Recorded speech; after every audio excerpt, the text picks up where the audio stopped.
Welcome back, everybody. Today, fortunately for us, our city and county officials realize that we all have to be on the same page when the storm arrives. Communication is key, but preparation is also fundamental. Recently, the Midcoast Hurricane and Disaster Preparedness Conference gathered here in Victoria, and meteorologist Trey Meynig and I sat in through some of those very important discussions. One thing for sure, disasters have happened before and they will happen again. Knowing this, knowing what to do to get ready for such an event is important. And this is where education comes in. We here in the Crossroads have access to a wealth of information to help us get ready for such an event. One of those is by attending the annual Disaster and Hurricane Conference here in Victoria. A wealth of information right here in our own backyard. This is our 22nd year for our conference, the Midcoast Hurricane Disaster Conference. It's a great opportunity for networking of our professional organizations, emergency management, first responders. Richard McBrayer, Victoria Emergency Management Coordinator, agrees that this conference has one main goal. The more prepared we are, the more resilient we're going to be. Tivoli Assistant Fire Chief Marcus Torres travels every year to learn the latest on how to help his community prepare. It's very educational. It's good that Victoria County puts it on. It shows that there's a lot of agencies here, not only just local, but state, regional, all over the place that are here just trying to make sure that everybody has the awareness of the resources that they need to have. Perhaps one of the most anticipated participants is the National Weather Service. John Metz, meteorologist in charge with the National Weather Service in Corpus Christi, says knowing what to expect before a storm arrives is key to survival, while stressing that no two storms are alike.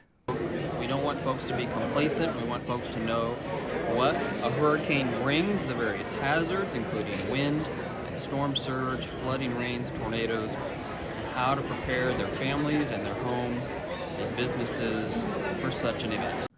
Metz says tracking hurricanes and the technology used is always improving. New hurricane models that are starting this year for this season that we're looking forward to seeing how those prove to be effective. Our current NOAA computers can process 12,000 trillion calculations per second to run our weather models and update those hourly. The experts say nothing replaces being ready and prepared before the storm arrives. Bill Reed, former director of the National Hurricane Center, agrees. But you need to know whether you need to evacuate. If you don't need to evacuate, you need to. If you do need to evacuate, make sure you have a plan for making sure your car always has gas, tires are in good shape, that sort of thing, and what you're going to take with you. If you're not going to evacuate, I recommend you have water and basic food stuff to go by for at least a week before things get back to semblance of normal. Another of the many things discussed at the conference was what to do with our area hospitals and with citizens who need help evacuating. Are these hospitals ready to hunker down in the middle of a direct hit? Do they have backup power? And who will actually stay behind to weather the storm?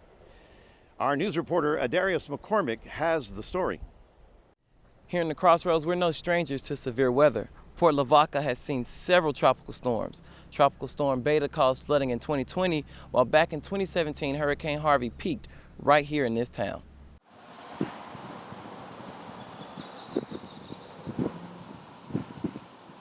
The town's hospital Memorial Medical Center stayed open through the most recent storms.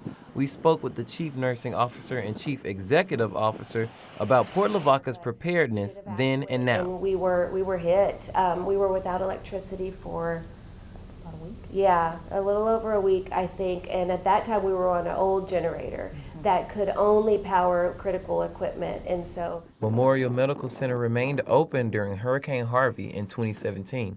Port Lavaca dealt with heavy winds, flooding, and power outages for almost a week.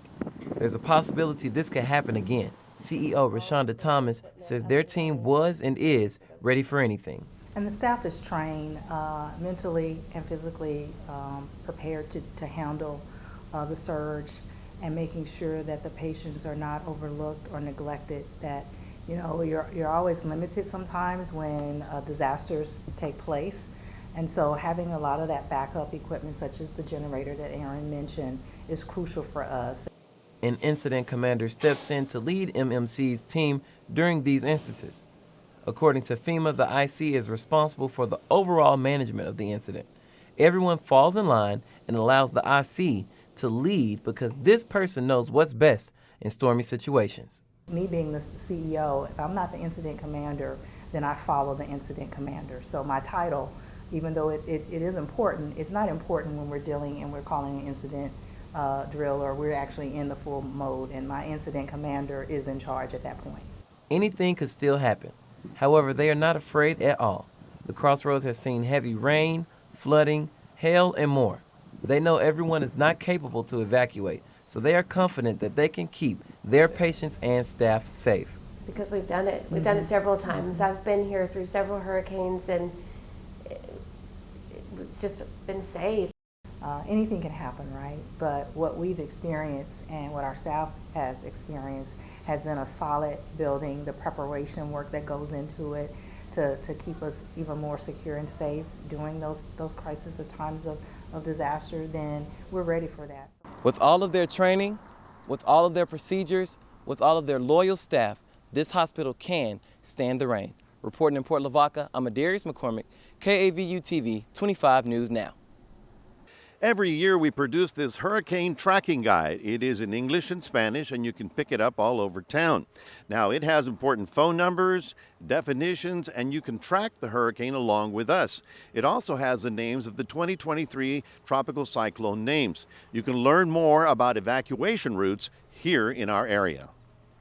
Well, stay with us. Still ahead, 25 News Now Sunrise anchor Carolina Strain has more on how to prepare your home for the upcoming storm. Hurricane maps can be picked up at these locations. In Victoria, Clayton Homes, TISD,